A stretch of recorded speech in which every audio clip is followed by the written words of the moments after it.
Hello friends, নানান ব্যঞ্জনে তোমাদের সকলকে স্বাগত জানাচ্ছি। দূরের বন্ধু, কাছের বন্ধু। দেখো এখানে আমার হাজব্যান্ড নারকেল কুড়িয়ে নিচ্ছে। ওই যে একদম মিডিয়াম সাইজের কতগুলো ছোট ছোট নারকেল, যে ওগুলো, তো ওগুলো এখন দুটো কুড়িয়ে নেবে। তো এখন দেখো নারকেলগুলো কোরানো হয়ে গেল। এখন এখানে কড়াইতে বসিয়ে দিয়েছে, আর এখানে দুধ জাল করছে। আর এখানে নারকেলের মধ্যে এই যে গুড় দিয়ে দিচ্ছে। তো এখানে খেজুরের গুড় দিতে চেয়েছিল, তো আমি বলছি না না, এই গুড়টা দাও। তারপর এখন এই গুড়টা দিয়ে এই যে নারকেলটাকে পাক দিয়ে নিচ্ছে।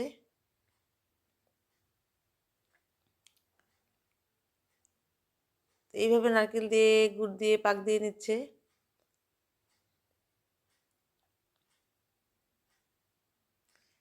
এইভাবে অনেকক্ষণ হয়তো পাক দেবে। আমি অল্পক্ষণ তুলবো, এই যে তোলা আমি চলে গেছিলাম। তারপরে এই দেখো এখন একটুক্ষণ পাক দেওয়া হয়ে গেছে। এখন এটাকে নামিয়ে নেবে। এখন এই যে খেজুরের গুড় কিছুটা দুধ জাল করতে বসিয়ে দিয়েছে, সেটা আমি আর তখন তুলতে পারিনি।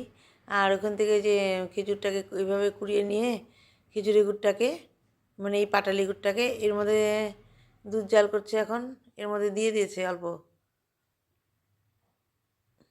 পরে যে আবার দিচ্ছে, আগে অল্প দিয়ে ফেলছে, দিয়ে এখন এটাকে এখন দুধটার সঙ্গে এই খেজুরি গুড়টাকে জাল দিয়ে নিচ্ছে।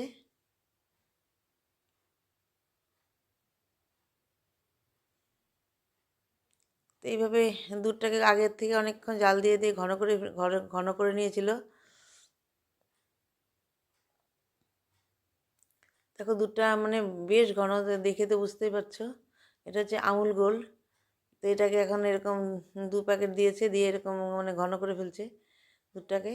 এখন এখানে দেখো কড়াইতে জল দিয়ে, আর এখন চালের গুঁড়ো দিয়ে দিচ্ছে।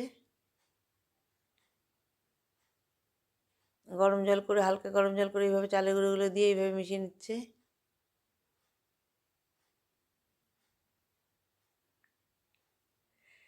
সে না এই যে এরকম জানে এই সমস্ত খাবারগুলো বানাতে না খুব ভালো পারে, কিন্তু আমি না ভালো পারি না।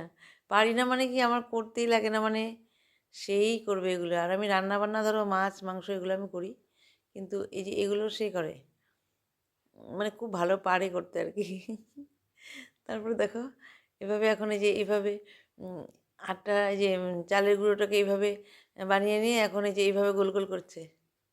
মানে তুমি রান্নাঘরে যদি কেউ করো, সে গিয়েই সেই শুরু করে দেবে, মানে তোমাকে সরিয়ে দিয়ে এইভাবে করতে শুরু করে দেবে।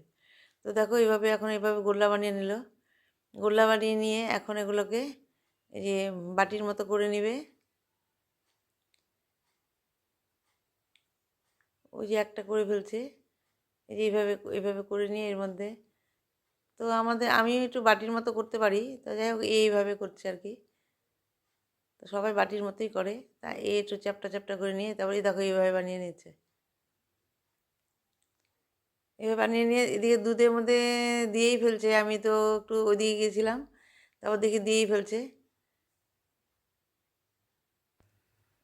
এখন আর একটু দেবে।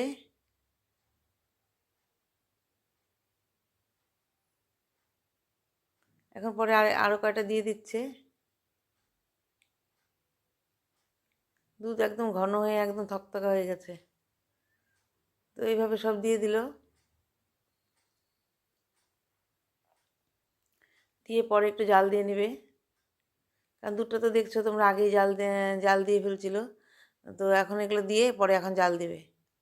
তো এইভাবে বন্ধুরা তোমরা সবাই ভালো থেকো এবং সুস্থ থেকো।